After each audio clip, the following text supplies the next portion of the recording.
శ్రీ భక్తకార్య కల్పద్రుమ గురుసార్వభౌమ శ్రీమద్ రాజాదిరాజ యోగిరాజ మహారాజ త్రిభువనానంద అద్వైత అభేద నిరంజన నిర్గుణ నిరాలంబ పరిపూర్ణ సదోదిత సకలమత స్థాపిత శ్రీ సద్గురు మాణిక్యప్రభు మహారాజ్ కీ జై.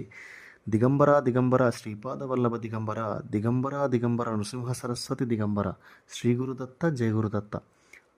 ఈ వీడియోలో మీరు చూస్తున్నటువంటి అత్యద్భుతమైనటువంటి అత్యంత మహిమాన్వితమైన ఈ ప్రదేశము దత్తాత్రేయుని అవతార పరంపరలో వచ్చినటువంటి 4వ దత్తావతారమైన శ్రీ మాణిక్య ప్రభువుల వారి సజీవ సమాధి లేదా సంజీవని సమాధి ఉన్నటువంటి ప్రదేశం అండి ఇది. ఈ ప్రదేశం ఎక్కడుందంటే హైదరాబాద్కి 180 కిలోమీటర్ల దూరంలో ఉన్నటువంటి హుమ్నాబాద్కి చాలా అతి దగ్గరలో ఉన్నటువంటి మాణిక్ నగర్లో ఈ మాణిక్య ప్రభువుల వారి సంజీవని సమాధి లేదా సజీవ సమాధి ఉంది.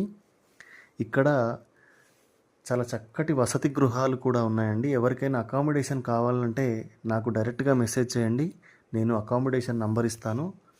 సపరేట్గా పార్కింగ్ ఏరియా మరియు సపరేట్ టాయిలెట్స్ కూడా ఉన్నాయి ఇక్కడ. ఇంకొక విషయం ఏంటంటే ఇక్కడ ప్రతిరోజు మధ్యాహ్నము అన్నదానం జరుగుతుంది. ఇక్కడ ఒక వేద పాఠశాల ఉందండి. ఆ వేద పాఠశాల విద్యార్థులు భోజనం చేసిన తర్వాత వారే మనకి స్వయంగా వడ్డిస్తారు. ఎప్పుడైనా తప్పకుండా మీరు మాణిక్యనగర్ వెళ్ళినట్లయితే ఇక్కడ భోజనం తప్పకుండా చేయండి. ఇంకొక విషయం ఏంటంటే దత్తాత్రేయుని అవతార పరంపరలో వచ్చినటువంటి 5వ అవతారమైన శ్రీ షిరిడి సాయిబాబా వారు కూడా మాణిక్య ప్రభువుల వారి దగ్గరికి వచ్చి వారిని కలవడం జరిగింది. దత్తాత్రేయుని 3వ అవతారమైనటువంటి స్వామి సమర్థ లేదా అక్కల్కోట్ మహారాజ్ గారు కూడా తరచుగా వచ్చి మాణిక్య ప్రభువుల వారితో ఆధ్యాత్మిక సంభాషణలు జరిపేవారట. వారిద్దరూ కూర్చుని ఆధ్యాత్మిక సంభాషణలు జరిపినటువంటి ఆ చెట్టు కూడా ఇక్కడ ఉందండి. ఆ చెట్టు కింద కూర్చొని వారు మాట్లాడుకునేవారు, స్వామి సమర్థ మరియు మాణిక్య ప్రభువుల వారు. ఆ చెట్టును కూడా మీకు ఈ వీడియోలో చూపించాను నేను.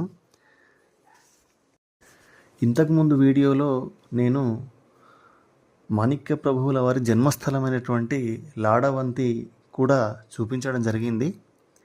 ఇప్పుడు మీరు చూస్తున్న మహిమాన్విత ప్రదేశము వారి సంజీవన సమాధి లేదా సజీవ సమాధి ఉన్నటువంటి మందిరము.